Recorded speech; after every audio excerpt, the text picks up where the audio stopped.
umbrella. Yeah, keep that hidden. Don't let anybody see it. You have to walk around and take the brunt of the rain like everybody else. I'm going to do some housekeeping. I'll be right back. I use umbrellas too. What's that? I use umbrellas too. Yeah, and we're locals. I hate the rain. Oh, and you're locals? Oh, okay. So Yeah. it's not totally. But they say that to me too. Oh, so No, it's it's a like camera. a camera. Yeah. Oh, wow. Camera. That's what I thought, but it looked like you press it. Oh, it's around. Oh. It's like you can hide, press Yeah. pictures private. So you're a local and you're taking this. Yeah. Cool. Okay. I love it Well, when we're not locals from take this here. tour. This is fun. We've lived here for like 5 years, but It's fun stuff to know about this city. Okay, let's get started. So this is the Underground Portland tour from Portland Walking Tours. My name is Todd. I'm your guide on this tour. This is our tour about very nasty, horrible, terrible things. We have a tour called the Best of Portland Tour. You folks took that tour today. This is not that tour. This is the tour where for about 90 minutes I'm going to walk you around Portland through Old Town, Chinatown, Skidmore, and Ankeny districts, and we're going to talk about crime, corruption, racism, social injustice, public drunkenness, all the wonderful foundations upon which Portland was built. When you are over on the East Coast and you're thinking about Portland, Oregon, what's the first thing that comes to mind when you think of Portland? Hippies. Anything else? How about you guys before you moved here? What was the first thing you thought about when you thought of Portland? I thought it was like a big city. I said hipsters. Hipsters. I thought about people that like to recycle and they're very green. There Yeah. you go. Yeah. Green recyclers, Only paper hipsters, and people think about food, beer, all those things. Those are things that are equated with modern Portland. Things that have led to Portland being named as one of the most livable cities in the United States, according to a few different magazines. But if we turn the clock back 150, 160 years, we've got a much different place. And that's the Portland I'm going to talk about mostly today. We're going to talk about all of those things I mentioned before, as well as separating myth from reality as it pertains to Shanghaiing and the Shanghai tunnels of Portland. We'll talk about those figuratively and literally, mostly figuratively because literally there's just not a whole lot of underground to explore. Once we do our loop and come back here to the Merchant Hotel building, I will take you down subterranean underneath this building, show you some stuff there, tell you a couple stories there before we come back up and wrap it up. So our journey through Old Portland begins here in what was originally known as the Whitechapel neighborhood, talking 1840s, 1850s. And despite that saintly name, this was really the rough end of town. 2nd Avenue now was 2nd Street then and was the main drag through Old Portland. On this side of Burnside, in the north side of 2nd Street, it was a dirt road with wood slats and built-up wooden walkways clear up until the turn of the 20th century. It would have been very wild and crazy down here. The Willamette River is 2 blocks to our east and drove the early economy of Portland. Even though we're 100 miles inland, blue water ships could navigate safely this far up the dredged river, giving us this port economy driven mostly by the timber and shipping industries. That meant that at the end of every workday, this neighborhood would be flooded with sailors, dock workers, timbermen, trappers, traders, basically bearded, sweaty, surly men looking for certain brands of entertainment that they would find in abundance up here in this neighborhood. It was pretty much saloon, gambling hall, bordello, boarding house, all up and down 2nd Avenue here. One woman who visited here in the late 19th century described Portland as smelling of mud, beer, and idle men. We have since cleaned up the mud. Okay, so now we're going to start walking. And first thing I want to talk about is the demographic of early Portland. So The first men who came to Portland, made up the population here, were on average about 30 years old, mostly unskilled, uneducated. They came west because they heard there was a fortune to be had. Not really sure how they were going to get it, but they came out here anyway. A lot of them were also escaping, whatever it was they were escaping back east, whether it was legal issues or angry family members, and they came west. They outnumbered the women the first couple of decades about 12 to 1. So pretty good odds for the ladies. Most of those women all had the same profession. Back then they called them seamstresses. The nickname for the service these women provided was sewing a button on a man's trousers. So there was a lot of this sewing going on. Hey, what's up, folks? So a lot of this sewing going on. So much so that the ladies actually unionized. They formed a seamstress union. And then the city, in turn, imposed a seamstress tax on them to get a little cut of that action, because there was plenty of that going on. Let's cross the street over here and we'll talk about business owners.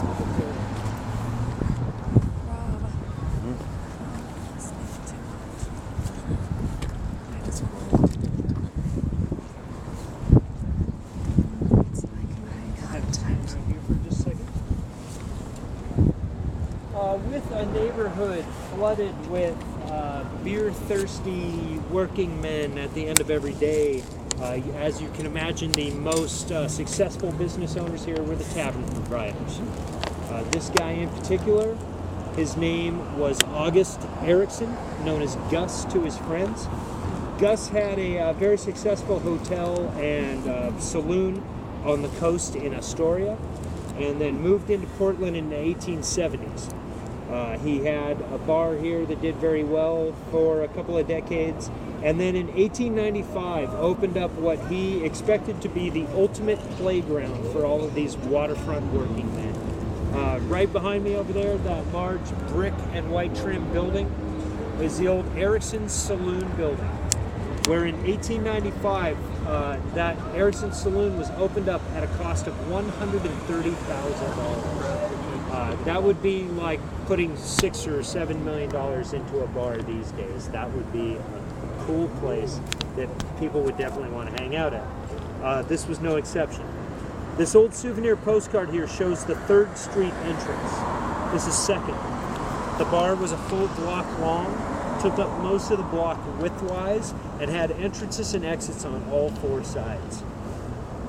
It did. Whoa. So this building wasn't here then? No, none of the on either side. They were not there, and it was just that one building on the block.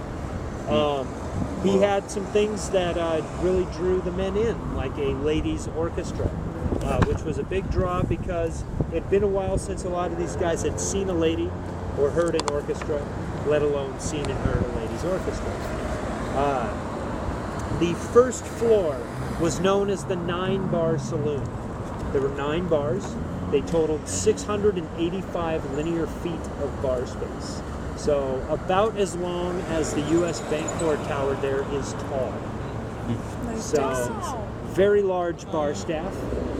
Here's a picture of the bar staff, all dressed to the nines with their mascot pit bull down there in the front. The second floor was the card room, and it had a dancing girls stage. That dancing girls stage was surrounded by electrified chicken wire for the protection of the girls on the stage. Here's a picture of the second floor crowd. It's what we call a tough room. These guys are kind of wild looking. They're all wearing hats though, they're gentlemen. And I like this one guy kind of photo bombing over here. Where's he at? Oh yeah, that guy. He's kind of posing for the camera there. He looks pretty crazy. Now, Mr. Erickson was brilliant. He knew that a lot of these guys had decent jobs. He especially liked the sailors because the sailors, they got paid at the end of their Asian export tours. So they'd be out 6, 9, 12 months at a time. They'd get a paycheck for that entire period at the end of the tour, and they'd go marching into Erickson's wanting to cash that check. He'd be more than happy to cash it for him. He would not cash it in the currency of the day. He would cash it in what were known as Erickson's checks. It was money that he made that was good at any of his 8 or 9 different businesses.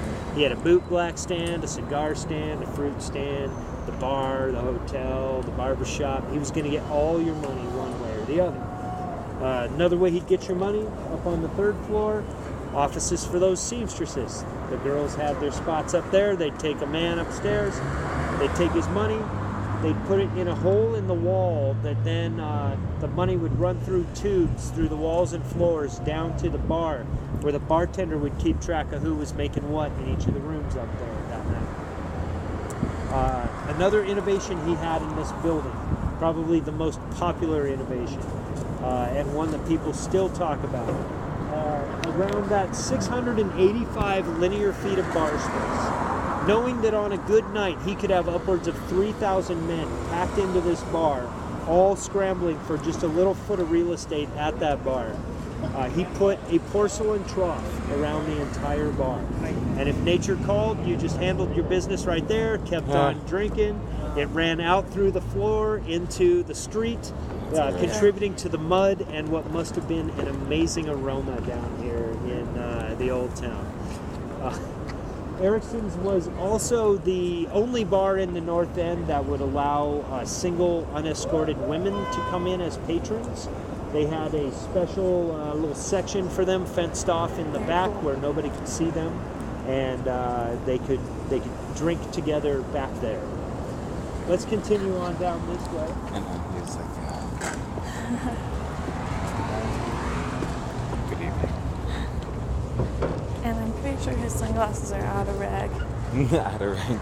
If they have So, that word. have any Ray of you Bans. heard that term Shanghai, or that word Shanghai? So, that term started being used around the mid-20th century, and it's a romanticized term for a practice that was known then as crimping. So, what would happen is a sailing vessel would sail into the port, and it would inevitably lose some crew members. Not everybody would survive the long trip. It was grueling, backbreaking work for notoriously tough bosses. Ship's captains were some of the worst of them, and these guys would get their paychecks. They'd get a little taste of the life in town, and the last thing they'd want to do is get back on a ship with a bunch of men. So these ship's captains had a hard time keeping a full manifest of sailors. And in order to turn around and return to sea, you were required to have a full manifest of sailors. So they would enlist the help of a man known as a crimp or a crimper. Basically somebody that had a level of influence, maybe owned a boarding house or a saloon or both, and could easily put a man in a position where he would accept a job on the sailing ship. A couple ways you can do that. Knock him out, plonk him over the head, serve him too much booze, give him opium drops in his food or beverage, knock him out, take him down to the waterfront, sell him to a ship's captain. That was very common. That activity actually happened mostly street side.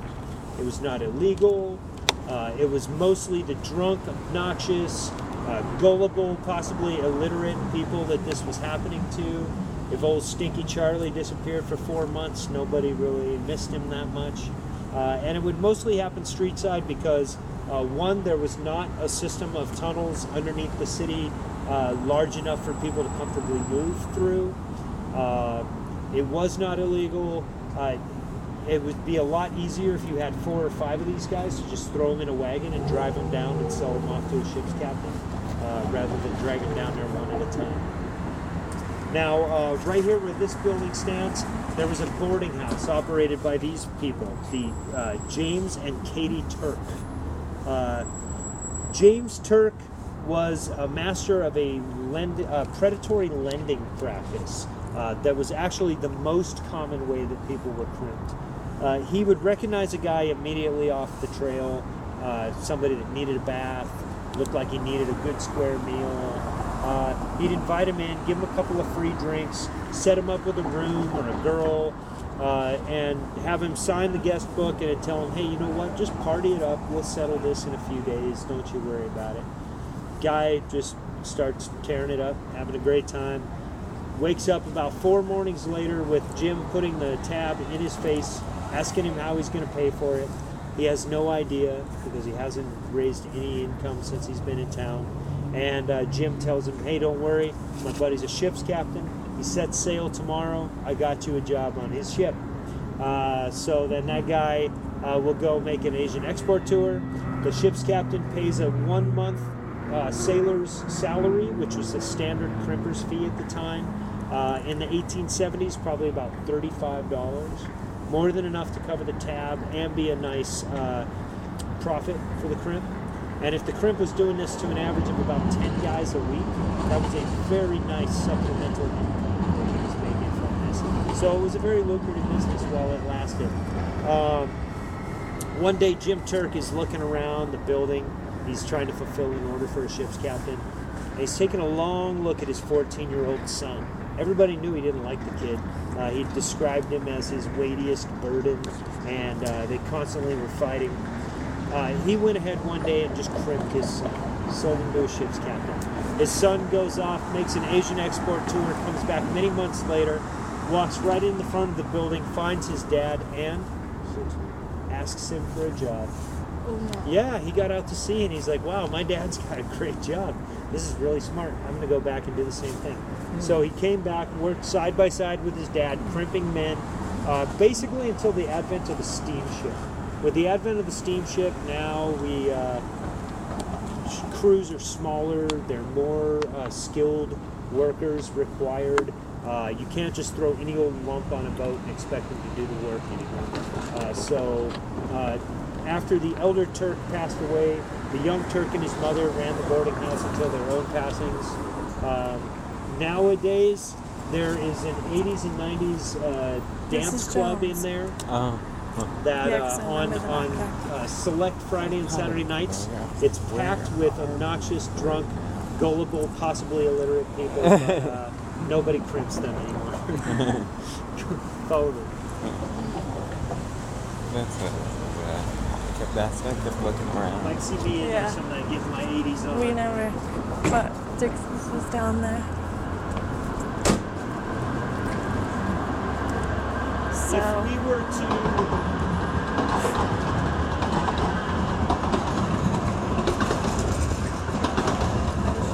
If we were to come through this neighborhood between the 1890s and 1942, it would look and sound a lot different.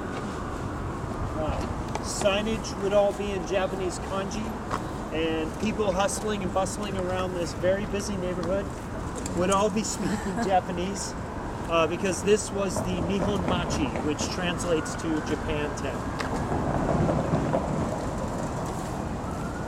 Following the events at Pearl Harbor in December 1941, the conventional wisdom was that the prudent thing to do would be to, would be to round up all of the Japanese, intern them for the duration of the war, and prevent any potential espionage. Portland was actually the first city on the West Coast to completely round up all of its Japanese people, even before the federal camps were completed. The authorities came into the neighborhood, told them all that they had 1 week in which to liquidate all of their assets.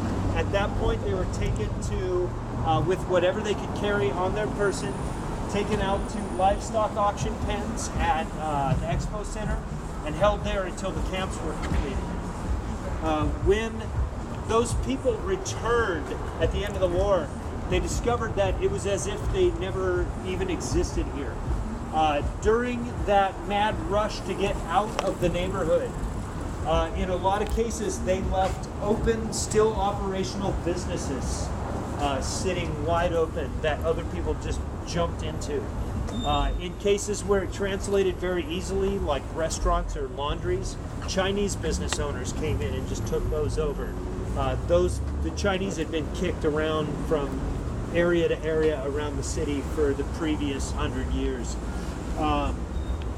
Apartment buildings that once housed Japanese working families filled up with people of all different persuasions. It really was not until the late 1970s that we had a strong Japanese presence here again.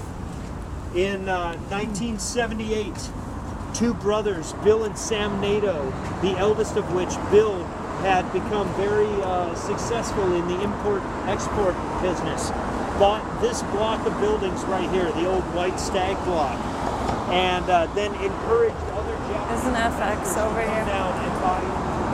Look, Japanese American They were history. also instrumental in the development of the Pearl District, just to the northwest of us over here. Bill was a very important developer in the city, and when he passed away, they actually renamed Front Avenue Nato Parkway in his honor. So we'll always have that strong Japanese So presence here. there's a Front Street over there. Another prominent Japanese American who lived in Portland at that time and actually lived through the internment was George Takei, who you may recognize as Sulu from Star Trek. Let's cross the street here. Now he's the king of the Facebook memes. He was just We down could here a run couple our weeks cars. ago doing a presentation Yeah, at it'd be the fine. Japanese American Historical Plaza where we're headed. Oh, it's like really misleading online. Yeah, actually, I looked at it too. And I want to just keep walking that stop lot. Yeah. Oh, my hair. Dude, it's hard for me to stand that one. Yeah, it hurts my knees. Right before he left the White House in 1989, Ronald Reagan in the 100th Congress issued a formal statement of apology to these Japanese citizens, calling the internment a grave injustice. Shortly after that, the Nato brothers dedicated this Japanese-American Historical Plaza to the city. The plaza has a center stone with the names of the camps engraved on it, set amongst shattered stones on the ground representing the impact it had on that community. To the south of the center stone is a bank of stones that contain reflections and poetry from before and during that internment process. To the north is a bank of stones that is reflections upon returning and finding that they no longer existed in this neighborhood. The pillars here in the foreground, the one to my right, depicts a Japanese-born grandfather with his American-born grandchild. Probably a good cross-section of what it looked like in the camps, the elderly and the very young. Most of the people who were in their teen years or early 20s, they were born in America for the most part, and they identified as Americans even though they had Japanese heritage and wanted to be treated that way. When given the opportunity to fight militarily during the Second World War, many of them did. Let's go to the other side of this.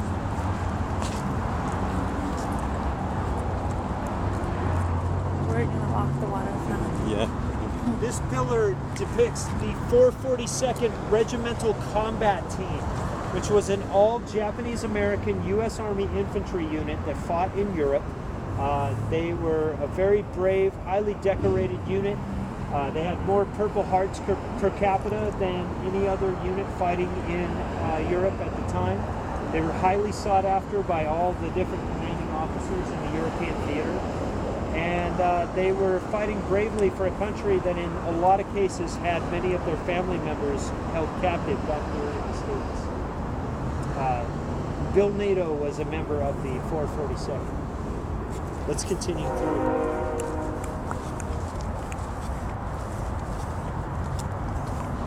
I hate history.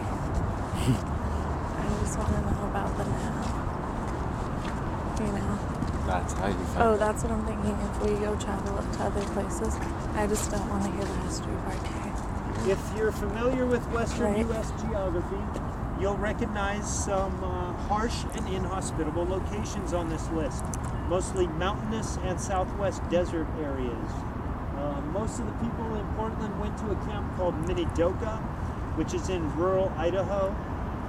I know that's redundant, I just like to say it. All right, continue. You guys are going to laugh at one of my jokes. I want to jump out on this. Okay. What's that? Oh, it was a joke? Okay, cool. Neither. It's okay, they can't all work all the time. Okay, so here we are next to the mighty raging Willamette River. which actually did flow pretty quickly at one time. Before this seawall was here, something that we could count on every year was flooding to some level. 1894 was the greatest aqueous disaster. We call it the Great Flood of 1894. The river exceeded its banks by about 30 feet. This picture is taken about 4 blocks in. That's about 6 feet of water right there. Now, as you can tell from this picture, daily life was not impacted too heavily, even by a flood of this magnitude. These guys were timbermen. They just went out and got these long boards, threw them across the flooded streets, stood on them, got out their rowboats. If you had a building with high front doors, you knew the floods were coming. You moved your goods up higher in the building and then let people canoe in, get what they need, and canoe out. Chinese business owners sponsored dragon boat races up and down the flooded streets. People like Gus Erickson would rent a barge, put all his booze on the barge, float it up and down the streets, and sell to men on the walkways or have parties on the barge. Very entrepreneurial. Every day, even when it's flooded, we're open for business. So that was the greatest aqueous disaster. In 1948, we had another notable flood that actually wiped out the 3rd largest city in Oregon at the time. So in 1943, 50,000 jobs open up at the shipyards building ships for the Pacific Fleet. In order to house all of the people coming west to take these jobs, a temporary housing development is built halfway between Vancouver, Washington, our neighbor to the north of Columbia, and Portland. It's cleverly named Vanport. It has 4 schools, and it's basically just a small city. Actually, 50,000, that's a pretty good sized city. So it's the 3rd largest city in Oregon. About 30% of the people that came and lived in Vanport and took the jobs were African American. And that is significant because there had never been a community of African Americans in Oregon prior to that year. In 1859, when the territory became a state, there was an exclusion clause in the Constitution that forbid freed blacks from settling or owning land in Oregon. That was not repealed until 1927. It was not until 1943 that anyone felt compelled to move here with the tens of thousands of jobs. A few people had come and tried. There were a couple of men in the 1860s and 1870s that opened up hotels or bars, usually lasted for about a year and then were kind of run out of town. But then in 1943, we actually had our first community here. By 1947, most of the jobs were gone. Most of the people had migrated to California or back to points where they had originated from. But there were still about 10 to 15,000 people living in this neighborhood here.